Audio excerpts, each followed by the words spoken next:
Damn. Too civilized.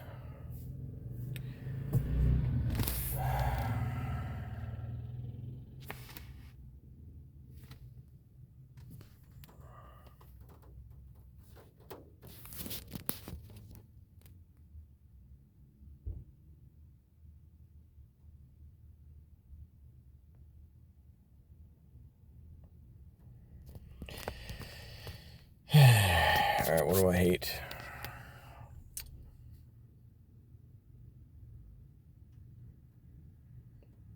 There's a lot of things that I fucking hate in this world.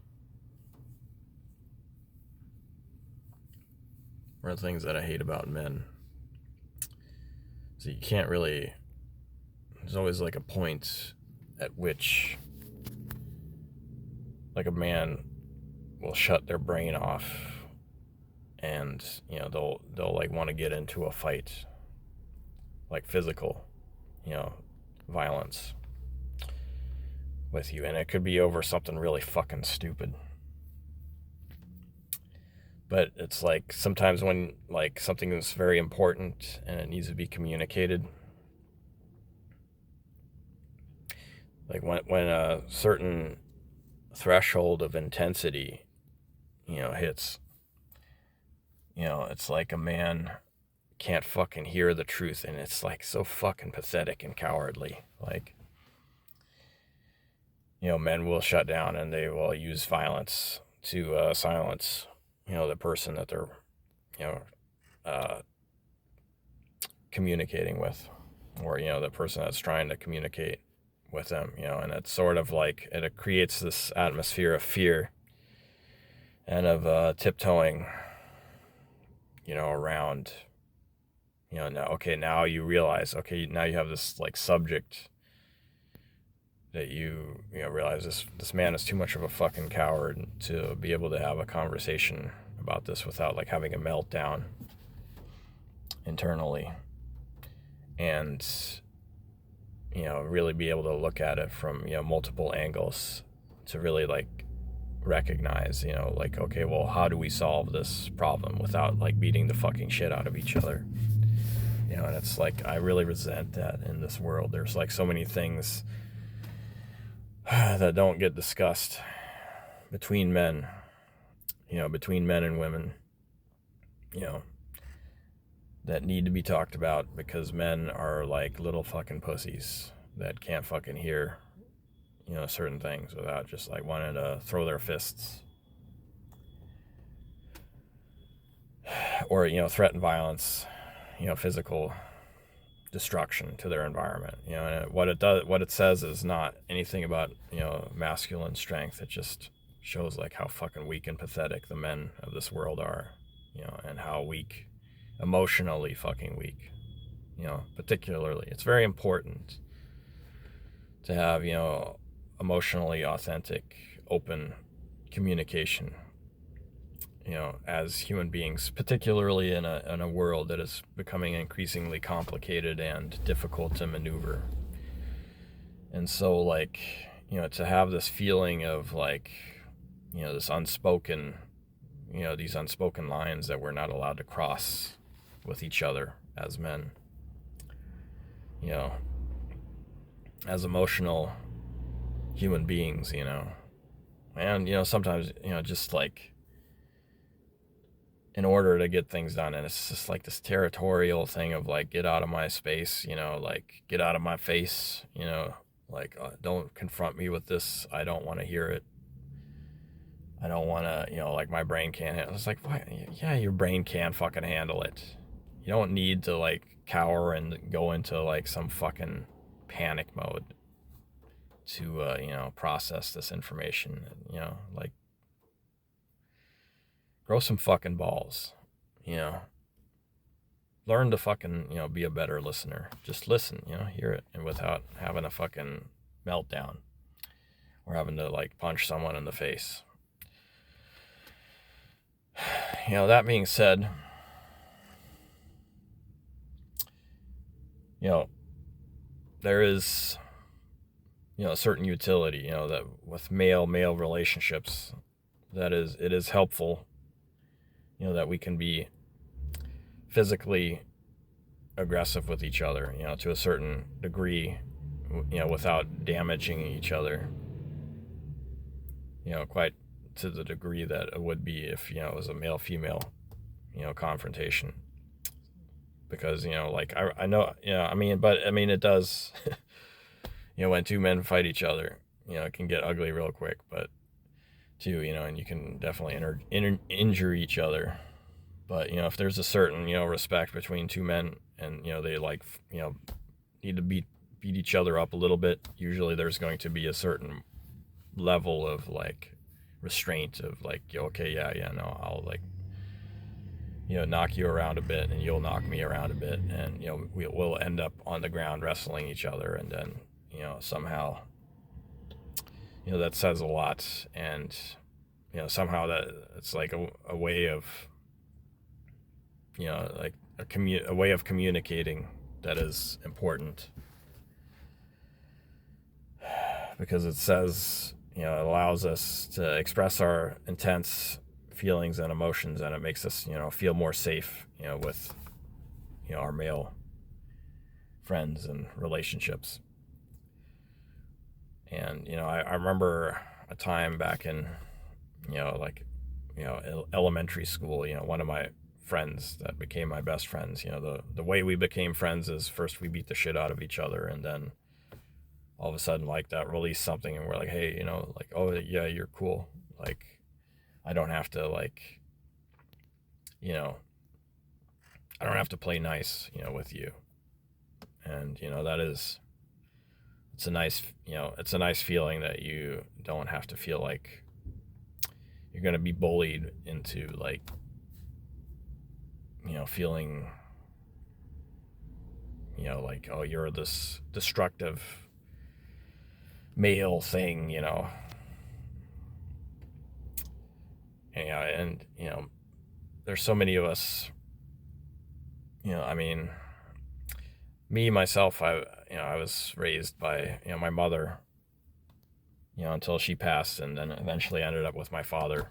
So I was both raised by a woman, a somewhat erratic woman, and then an even more emotionally unstable, father. So I got the worst of both worlds.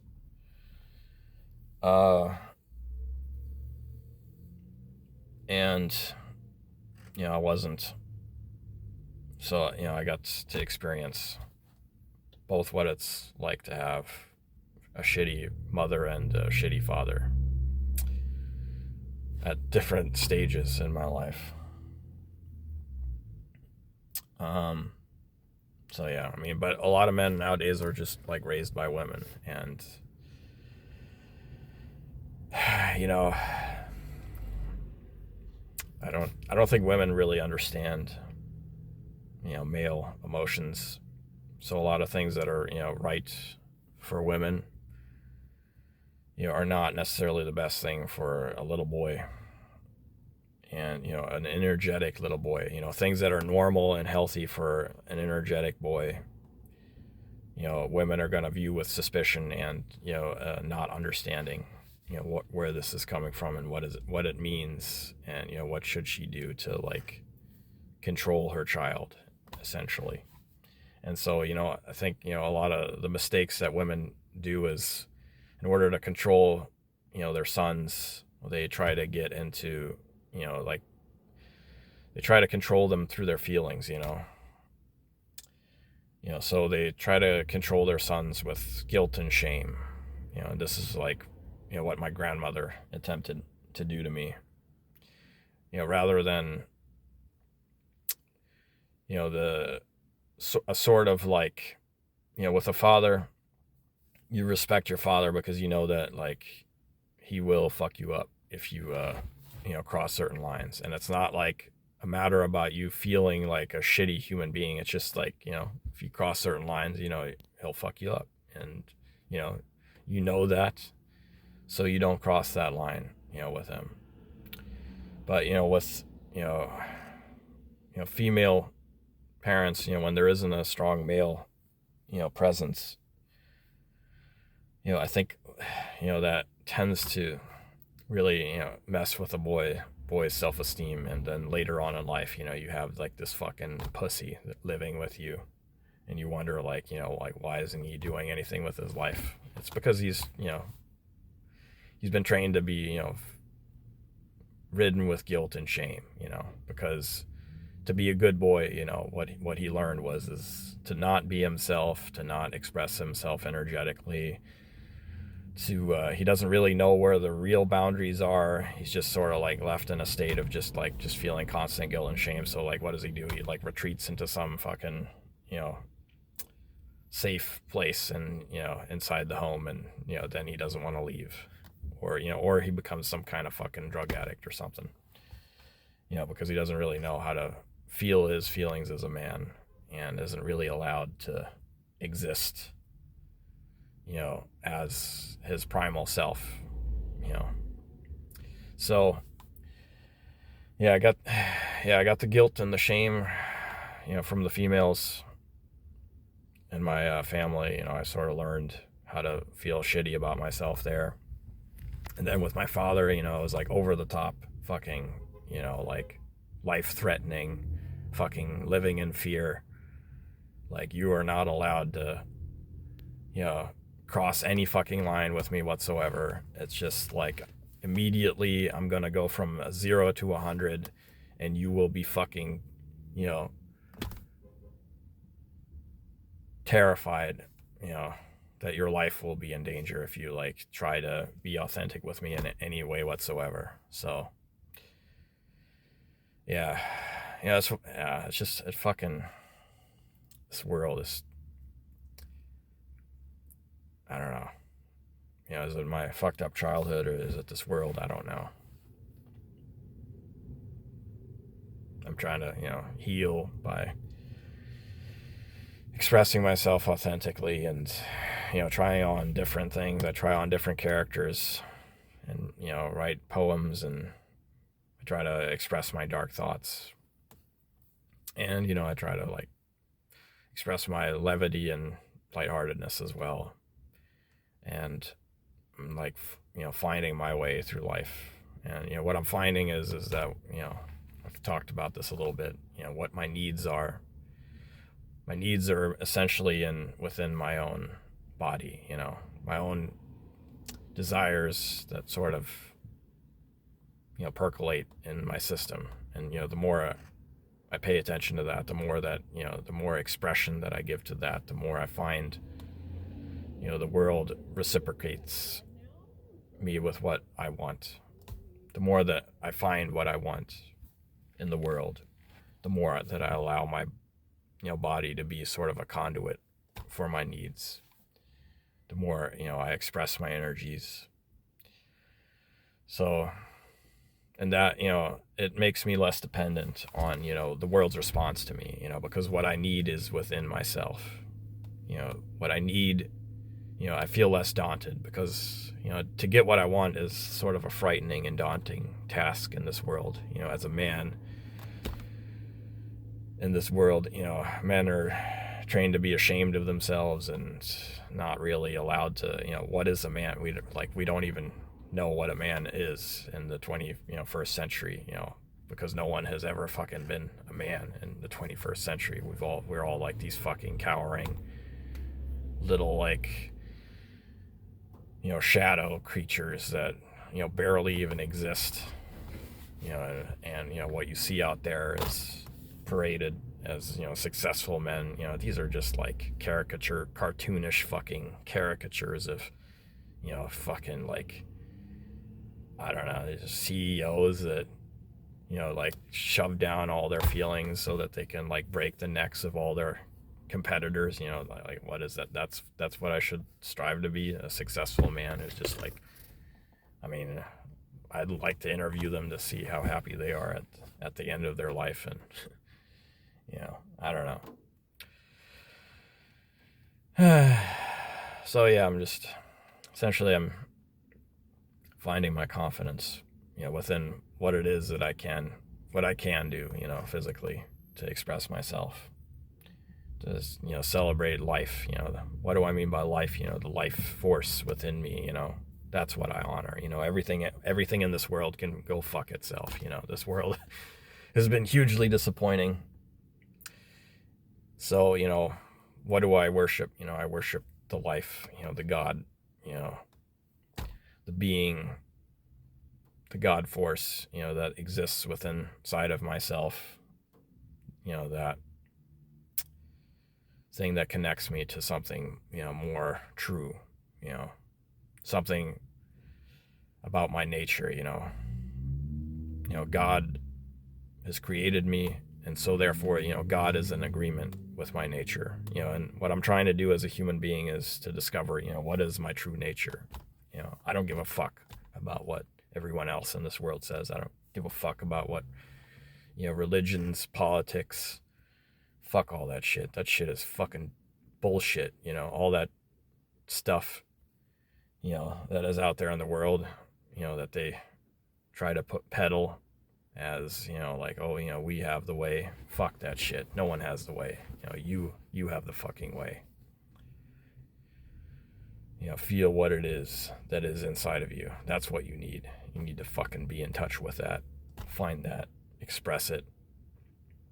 Figure out how to make peace, in this world. This, extremely hostile world to, the fundamental true self, the prime self. Anyhow, so, yeah. Just thought I'd discuss some of my thoughts, put some energy out there. I don't know, how comfortable I will be to share this. I guess I probably will, but I don't know. It's like, is this really important for other people to hear, or is this just really, like about me, sort of finding myself? I mean, it really is just about me, finding words, finding something to express. It's like, because I don't really like to talk about the weather. I like to talk about what I feel. And, there's not a lot of formats. There's not a lot of formats in this world to really, like, dive into the subjects that I want to talk, to people about. It's daunting. It's depressing. And the people out there are just disconnected. And, you wish they would light up and, want to be more real. But it's difficult to find those people. So, anyhow, I'll leave it here.